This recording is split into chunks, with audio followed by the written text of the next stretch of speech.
திறனும் ஆலயனும் ஏனோரும் வானோரும் அந்தரமே நிற்கன்னா எல்லாரும் அந்தரத்துல வான் உலகத்துல இருந்து சிவபெருமான தேடிட்டு இருக்காங்களா?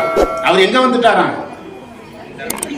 அவர் நம்மை ஆட்கொள்றதுக்காக இங்க வந்துட்டார். எல்லாரும் அங்க நிற்கிறாங்க.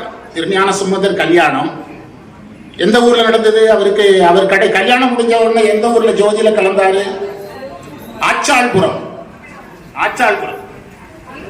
கல்லூர் பெருமணம். அந்த ஊர்ல அவருக்கு திருமணத்துல கலக்கும் போது யாரெல்லாம் கலந்தாங்கன்னு ஒரு லிஸ்ட் எடுத்தாரு இசைக்கலார். பல்லக்கு சுமந்தவங்க, இசைக்கருவி வாசித்தவங்க, அந்த பதியா நடந்து போனவங்க, சிவனடியார்கள், அழைப்பு விடப்பட்டவங்க, அழைப்பு விடப்படாதவங்க எல்லாரும் போனாங்க. ஆனால் யார் போகல தெரியுமா? தேவர்கள் போகல. யார் போகல? தேவர்கள் போகல.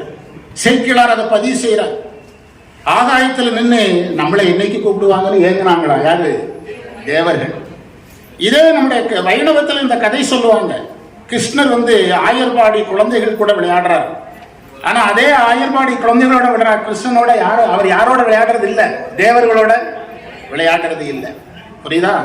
அதனாலதான் மாணிக்கவாசகர் சொன்னாரு, அந்த மதுரை தேவரை நம்பலாம். என்னுடைய லாங்குவேஜ் மாணிக்கவாசகர் சொல்லல, மதுரை தேவரை நம்பலாம்.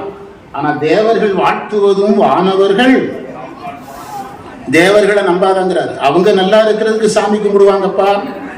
சிவபெருமான்கிட்ட போய் மாணிக்கவாசகர் சொல்றார், வாழ்த்துவதும் வானவர்கள் தாம் வாழ்வான் அப்படின்னாரு. சிவபெருமானே, தேவர்கள் உங்களை புகழ்றாங்கன்னு சந்தோஷப்படுறாதீங்க, அவங்க நல்லா இருக்கிறதுக்கு கும்பிடுறாங்க அப்படின்னாரு. அப்ப நீங்க எது கும்பிடுறீங்கன்னு கேட்டார். வாழ்த்த பிறப்பு அறுத்திடுவான் யானும் உன்னை பருவன். பிறவாமைக்காக நான் கும்பிடுறேன். அவங்க வரத்தை வாங்கி வாங்கி என்ன செஞ்சுக்கிட்டே இருப்பாங்க. அதனால அவங்கள விட யார் பெஸ்ட்? நாங்க தான் சிறந்தவங்கிறார் மாணிக்கவாசகர்.